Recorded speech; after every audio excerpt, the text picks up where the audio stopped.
Video ini hanya untuk mereka yang punya logika. Bagi yang tidak punya logika, skip aja.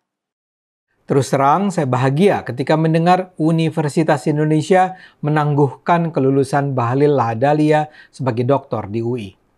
Menangguhkan bukan berarti membatalkan, tapi Bahlil akan diuji kembali proses kelulusannya dengan hasil akhir yang mungkin saja disertasinya harus direvisi minor, mendalam, atau ditolak sama sekali.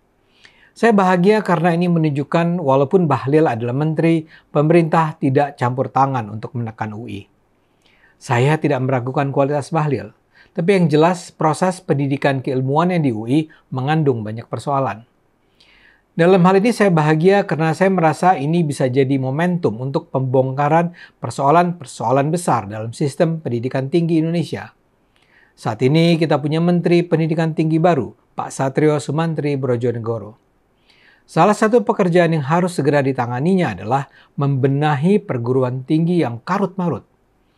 Kasus Bahlil terjadi di UI, tetapi kekacauan perguruan tinggi ini berlangsung secara lebih luas, melampaui UI. Yang bermasalah bukan hanya soal disertasi, namun keseluruhan proses pendidikan S3. Pendidikan doktoral menurut saya punya arti penting bagi Indonesia. Menjadi doktor seharusnya bukan sekedar untuk mencapai sebuah posisi bergengsi atau posisi yang menawarkan gaji besar. Menjadi doktor seharusnya terkait dengan pengembangan ilmu pengetahuan. Kita harus sadar bahwa ilmu pengetahuan adalah komponen vital dalam pengembangan Indonesia. Kita memerlukan periset, ilmuwan, dosen yang berkualitas agar ilmu pengetahuan dapat menjadi landasan yang diperlukan bagi kemajuan Indonesia. Saya gunakan contoh Bahlil saja. Judul disertasinya Kebijakan, Kelembagaan, dan Tata Kelola Hilirisasi Nikel yang Berkeadilan dan Berkelanjutan di Indonesia. Saya sendiri belum baca karyanya, tapi saya duga dia ingin menunjukkan apakah kebijakan hilirisasi nikel di Indonesia membawa manfaat yang adil dan berlanjut bagi rakyat Indonesia. Dia juga ingin menunjukkan bahwa keberhasilan tersebut dipengaruhi oleh bentuk kebijakannya, kelembagaan, dan tata kelola hilirisasi yang dijalankan pemerintah selama kurang dari 1 dekade terakhir. Bahlil harus menjelaskannya dengan berbagai model hilirisasi, pengalaman hilirisasi di berbagai negara sebagai pembanding, kenapa hilirisasi penting bagi Indonesia, bagaimana kebijakan spesifiknya di sini, perkembangannya, persoalan yang dihadapi di lapangan, kecaman dan penolakan dari berbagai negara adikuasa, keberhasilan yang dicapai, pihak diuntungkan, dan sebagainya. Dengan disertasi semacam ini, Bahlil bisa menjawab berbagai pihak yang mempertanyakan mengapa Indonesia harus menjalankan hilirisasi nikel. Dan yang penting, Bahlil bisa menjawab dengan data, bukan dengan sekedar spekulasi atau klaim-klaim pihak tanpa bukti. Orang bisa saja menganggap hilirisasi sebagai tindakan buang-buang uang yang hanya menguntungkan misalnya Tiongkok. Tapi Bahlil bisa membantahnya dengan menunjukkan data bahwa nikelisasi benar-benar meningkatkan penghasilan Indonesia dan mensejahterakan rakyat. Saya hanya bersimulasi ya, karena saya belum baca disertasinya. Tapi saya mudah-mudahan sudah menunjukkan mengapa sebuah penelitian, apalagi disertasi, bisa sangat penting. Karena itulah Indonesia perlu punya lembaga-lembaga penelitian dan perguruan tinggi yang produktif, melakukan penelitian untuk kepentingan pengembangan ilmu, profesionalisme, dan bahkan untuk kesejahteraan masyarakat luas. Setelah lulus, atau bahkan saat masih menempuh pendidikan, para peserta pendidikan diharapkan menggunakan apa yang mereka pelajari dan temuan penelitian yang mereka hasilkan bukan untuk kepentingan diri sendiri, melainkan untuk masyarakat luas. Tapi masalahnya di Indonesia belakangan ini terjadi perkembangan yang mengkhawatirkan. Pendidikan tinggi menjadi dianggap semakin penting, tapi bukan untuk alasan yang benar. Gelar doktor dikejar terutama untuk kepentingan pencantuman gelar tersebut di nama lulusan. Gelar doktor menjadi semacam gelar haji. Seseorang yang bergelar haji jelas tidak bisa dibayangkan lebih beriman dan berakhlak baik daripada yang tidak bergelar haji. Haji itu adalah sekedar gelar yang membanggakan dan menaikkan reputasi, tapi hanya di situ. Masalahnya sebagian atau bahkan sebagian besar umat Islam memandang para haji sebagai lebih Islam daripada yang tanpa haji. Karena itu para haji diperlakukan secara lebih terhormat.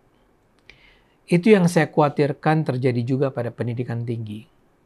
Banyak yang ingin menjadi dokter bukan untuk penguasaan dan pengembangan ilmu pengetahuan. Banyak dari para dokter baru mencapai gelar setinggi itu untuk kepentingan yang pragmatis saja. Ada yang sekedar untuk menaikkan kebanggaan diri, reputasi, meningkatkan daya pengaruh, meningkatkan nilai jual dalam pasar bisnis perguruan tinggi. Dan ini semua punya dampak ekonomi tinggi bukan saja terhadap diri si dokter, tapi juga perguruan tinggi yang mempekerjakannya. Sebagai contoh, sebuah perguruan tinggi baru bisa memiliki program pasca sarjana kalau mereka memiliki sejumlah doktor di jajaran pengajarnya. Ini menjadi penting karena nilai ekonomi program pasca sarjana semakin tinggi. Semakin banyak orang merasa tidak cukup hanya memperoleh gelar S1 saja, tapi juga setidaknya S2 atau bahkan doktor. Dalam hal ini, hukum ekonomi pun berlangsung.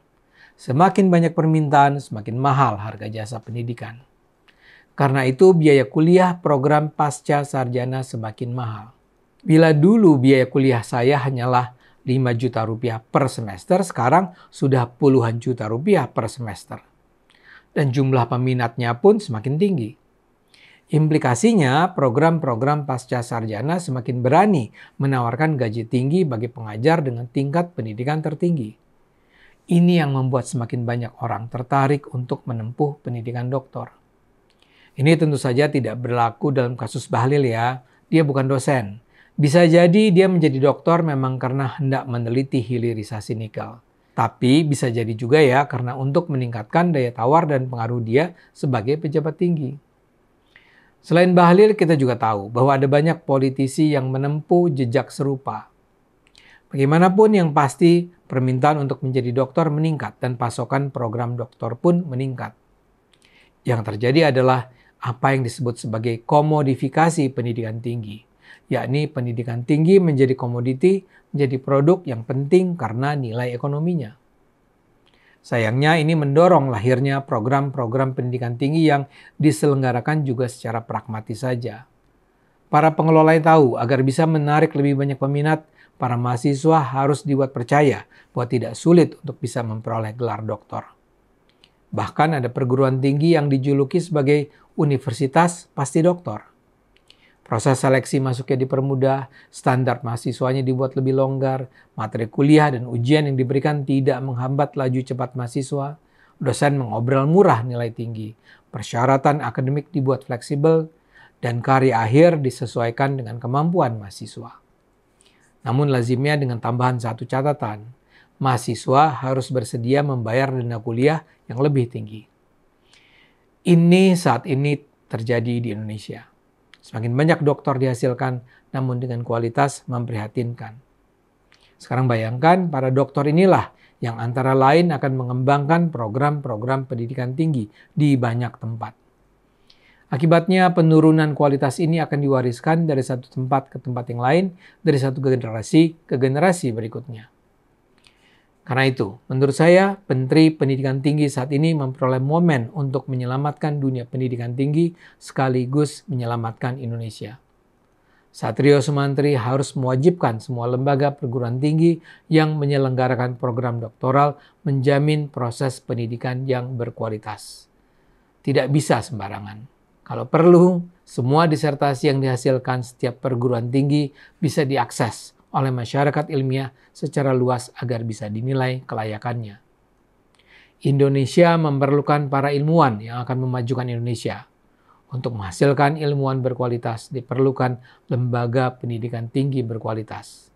Karena itu diperlukan sebuah sistem pendidikan tinggi yang dikembangkan dengan cara yang akan berpotensi menghasilkan lulusan-lulusan terbaik bagi Indonesia. Ayo gunakan akal sehat, karena hanya dengan akal sehat Indonesia bisa selamat.